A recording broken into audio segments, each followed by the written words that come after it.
৮০০ কোটি জনসংখ্যার এই পৃথিবীতে ২০২৪ সালে নিজেদের মত প্রকাশ করেছেন অর্ধেক মানুষ। অর্থাৎ ভোটের মাধ্যমে নিজেদের পছন্দের নেতা, রাষ্ট্রপ্রধান বা সরকার প্রধান নির্বাচিত করেছেন তারা।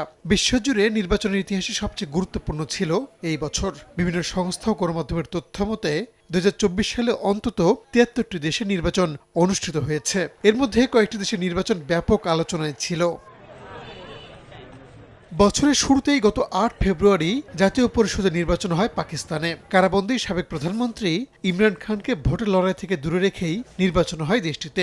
নির্বাচনে কোনো দল সংখ্যাগরিষ্ঠতা পায়নি। পাকিস্তান পিপলস পার্টি সহ কয়েকটি রাজনৈতিক দলের সঙ্গে জোট গড়ে ক্ষমতায় গেছে নওয়াজ শরীফের দল পাকিস্তান মুসলিম লীগ নওয়াজ। প্রধানমন্ত্রী হয়েছেন নওয়াজ শরীফের ভাই শাহবাজ শরীফ। মার্চের মাঝামাঝিতে ভোট হয় রাশিয়ায়। ভূমিধস জয়ে পুনরায় প্রেসিডেন্ট নির্বাচিত হন ভ্লাদিমির পুতিন। নির্বাচনে ৮৭.৮% ভোট পড়ে তার পক্ষে। এবারে নির্বাচনে জয়লাভের মধ্য দিয়ে রাশিয়ার ২০০ বছরের ইতিহাসে সবচেয়ে বেশি সময় ক্ষমতায় থাকতে যাচ্ছেন পুতিন। ১৯৯৯ সালে প্রথম ক্ষমতায় বসেছিলেন তিনি। এরপর থেকে ধারাবাহিকভাবে রাশিয়ার প্রধানমন্ত্রী বা প্রেসিডেন্টের দায়িত্ব পালন করছেন পুতিন। ১৯ এপ্রিল থেকে শুরু হয় বিশ্বের সবচেয়ে বড় গণতান্ত্রিক দেশের ভোটের লড়াই। ৭ দফায় হয় ভারতের লোকসভা নির্বাচনের ভোট গ্রহণ। কোনো রাজনৈতিক দল একক সংখ্যাগরিষ্ঠতা না পাওয়ায় জোট সরকার গঠন করে বিজেপি নেতৃত্বাধীন এনডিএ। টানা তৃতীয়বারের মতো প্রধানমন্ত্রী নির্বাচিত হন নরেন্দ্র মোদী। এবারের নির্বাচনে রাহুল গান্ধীর চমকে গতবারের চেয়ে বেশি আসন পায় কংগ্রেস। লোকসভার বিরোধী দলীয় নেতা হন সোনিয়া পুত্র।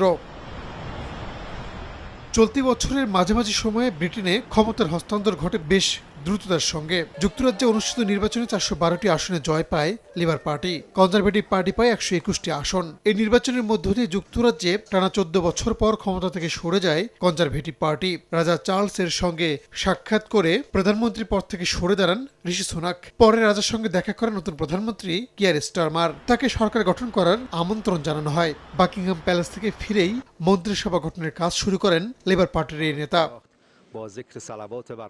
ইরানে নির্ধারিত সময়ে আগামী বছরের জুনে প্রেসিডেন্ট নির্বাচন হওয়ার কথা ছিল, কিন্তু গত ১৯ মে ইব্রাহিম রাইসি এক হেলিকপ্টার দুর্ঘটনায় মারা গেলে প্রেসিডেন্ট পদটি শূন্য হয়ে যায়। সংবিধান অনুযায়ী ৫০ দিনের মধ্যে নতুন নির্বাচনের আয়োজনের বাধ্যবাধকতা থাকায় প্রেসিডেন্ট পদে নির্বাচনের তারিখ ঘোষণা করে দেশটি। ইরানের প্রেসিডেন্ট নির্বাচনে নির্বাচিত হন সংস্কারপন্থী নেতা মাসুদ পেজেশকিয়ান। নির্বাচনের দ্বিতীয় দফা ভোটে কট্টরপন্থী সাইদ জালিলিকে পরাজিত করে সংস্কারপন্থী নেতা।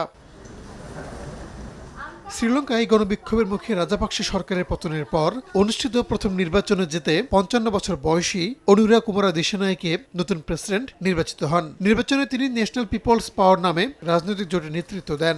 দলটিকে ভারতের প্রধান ভূরাজনৈতিক প্রতিদ্বন্দ্বী চীনের ঘনিষ্ঠ বলেই দেখা হয়। ভারত ও চীন দুই দেশই দীর্ঘদিন ধরে শ্রীলঙ্কার সঙ্গে কূটনৈতিক ও বাণিজ্যিক সম্পর্ককে অগ্রাধিকার দিয়ে আসছে। শ্রীলঙ্কার নতুন সরকার ভারত ও চীনের সঙ্গে কিভাবে ভারসাম্য বজায় রাখবে তা নিয়ে এরই মধ্যে প্রশ্ন দেখা দিয়েছে।